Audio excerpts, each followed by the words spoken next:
As we know that diversity in the living world, we find a large variety of living organisms. Biodiversity is the number of types of organisms which are present on the earth, and nomenclature refers to a standardized procedure of naming of living organisms, and nomenclature or naming is only possible when the organism is described correctly, and we know that what organisms the name is attached to, and this is called as identification. Now we already know that the names, they should be acceptable to biologists all over the world. For plants, scientific names, they are based on some principles and criteria which are provided in International Code for Botanical Nomenclature. And how the animals they are named, animal taxonomists have evolved International Code of Zoological Nomenclature, and the scientific names ensure that each organism has only one name, description of an organism. So the description of an organism should be in such a way that people in any part of the world, they should arrive at the same name. And they also ensure that such a name has not been used for any other known organism. So biologists follow universally accepted principles to provide scientific names to known organisms, and each name has two components. One is generic name and the other is specific epithet. So this system of providing a name with two components is called as binomial nomenclature, and this naming system was given by Carolus Linnaeus. Now let us take the example of mango to understand the way of providing the scientific names. The scientific name of mango is written as Mangifera indica, and let us see how it is a binomial nomenclature. Now in this name, Mangifera represents the genus, and the indica, it's a particular species or the specific epithet. There are specific rules that are to be followed while naming the organism. So biological names are generally in Latin, and they are written in italics. They are Latinized or derived from the Latin irrespective of their origin, and the first word in a biological name represents the genus, and while the second component denotes the specific epithet. Both the words in a biological name were handwritten, they are separately underlined or printed in italics or indicated their Latin origin, and the first word denoting the genus starts with the capital letter, and the specific epithet starts with a small letter. It can be illustrated with the example of this Mangifera indica. Now classification. It is impossible to study all living organisms, and it is necessary to find out some means to make this possible, and this process is called as classification. So what is classification? It is a process by which anything is grouped into convenient categories which are based on some easily observable characters. For example, we can easily recognize groups such as plants, animals, dogs, cats, insect, and the moment we use any of these terms, we associate the main characters with the organisms in that group. So what image do you see when you think of a dog? Obviously each one of us will see dogs and not cats. So if we think of Alsatians, we know that we are talking about. Similarly, suppose we were to say mammals, we would of course think of animals with external ears, body hair, and so is the case with the plants. We try to talk of wheat and such other organisms. So the scientific terms for these categories we use to study organisms, they are called as taxa. We must recognize that taxa can indicate categories at different levels. So plants also form a taxa, wheat is also a taxa, animals, mammals, dogs, they are all taxa. But you know that a dog is a mammal and mammals are animals. Therefore animals, mammals and dogs represents the taxa at different levels. So based on the characteristics of living organisms, it can be classified into different taxa, and the process of classification is taxonomy. So external and internal structures along with the structure of cell, development, process, ecological information, everything that is based on the taxonomic studies.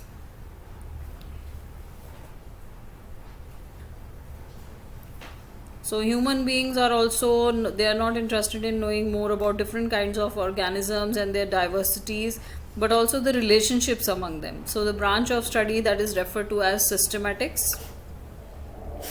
Now before systematics, characterization, identification, classification and nomenclature, they are the processes that are basics to taxonomy. So systematics is the word which is derived from the Latin word systema, and which means systematic arrangement of organisms.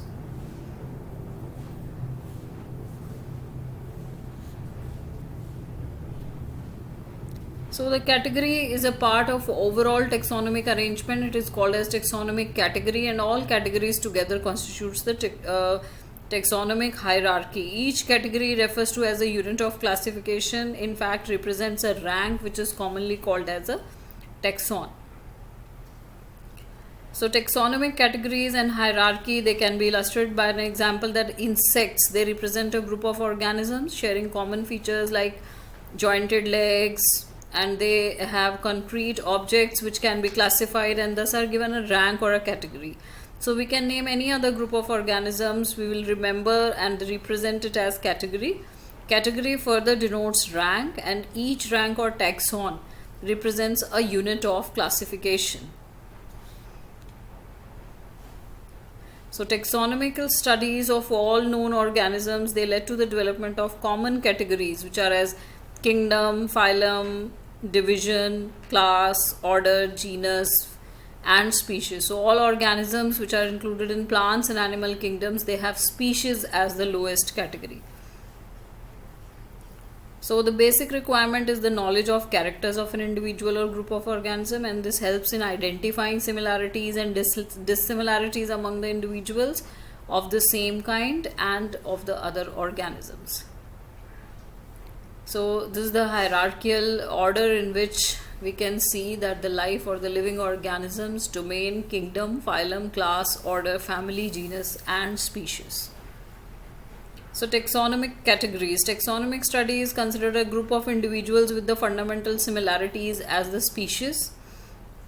One should be able to distinguish one species from another, which are very closely related species.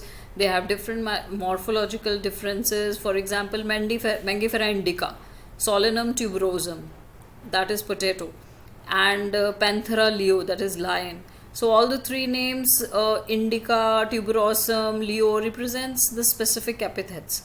And the first word Mangifera, Solanum, Panthera, they are genera and represents another higher level of taxon or categories.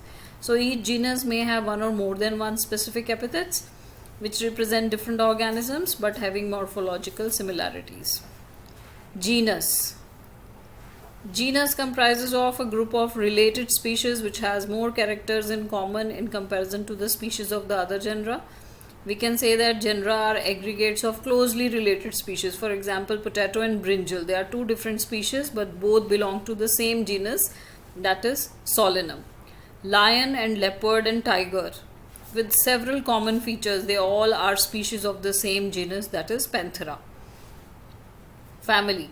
Next category, that is family. It has a group of related genera with less number of similarities as compared to the genus and species. Families, they are on the basis of both vegetative and reproductive features of the plant species. Among plants, for example, three different genera, Solanum, Petunia and Datura.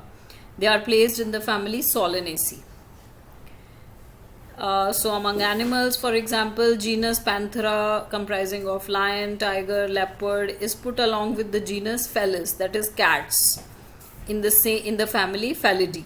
So if you observe the features of a cat and a dog, you will find some similarities and some differences.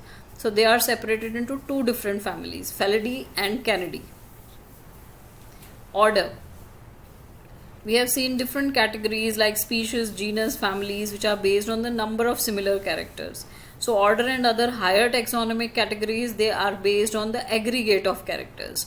Order is a higher category and is an assemblage of families, various families together, and the similar characters are less in number as compared to different genera.